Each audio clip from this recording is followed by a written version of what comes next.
पण सर तुमची अधिकृत युतीची घोषणा अजून झालेली नाही, जागा वाटपाची झाली, ते झालेलं आहे का किंवा ते कधी होऊ शकतं? तुम्ही महायुतीला हा प्रश्न विचारता का?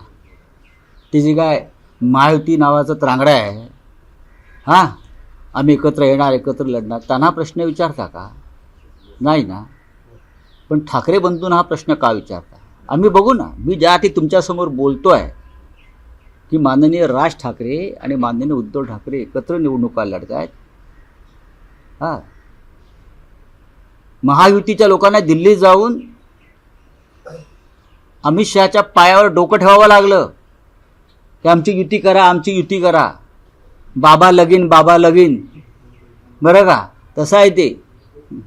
नाही राहुल साहेब, तुम्हाला हा प्रश्न विचारणं यासाठी स्वाभाविक आहे कारण सत्तेमध्ये महायुती एकत्र आहे. असं पहिल्यांदाच होतं आहे की एका निवडणुकीत ठाकरे बंधू एकत्र दिसणार का? कारण कौटुंबिक मनोमिलन झालं आहे, पण राजकीय युती होणार का आणि त्याची अधिकृत घोषणा कधी होईल आणि या युतीमध्ये काँग्रेस असेल का? हे सगळे प्रश्न आहेत. एक लक्षात घ्या, या क्षणी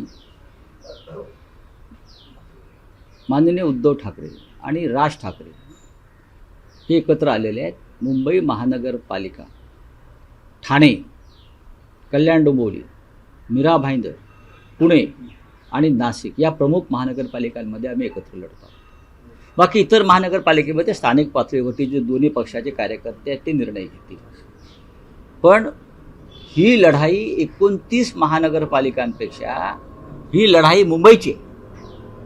संयुक्त महाराष्ट्राच्या लढ्यामध्ये मुख्य लढाई मुंबईची होती.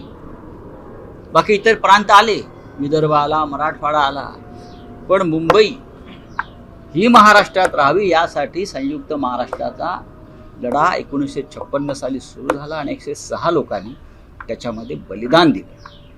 त्या बलिदानाची तयारी आम्ही आजही ठेवलेली आहे.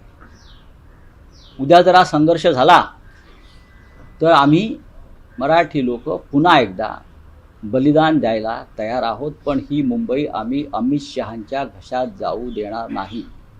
या महाराष्ट्राला माहिती आहे रेहमान डाकू कोण आहे, कोणाला मुंबई लुटायची आहे आणि त्यांना हे पाठबळ देणारे कोण आहेत.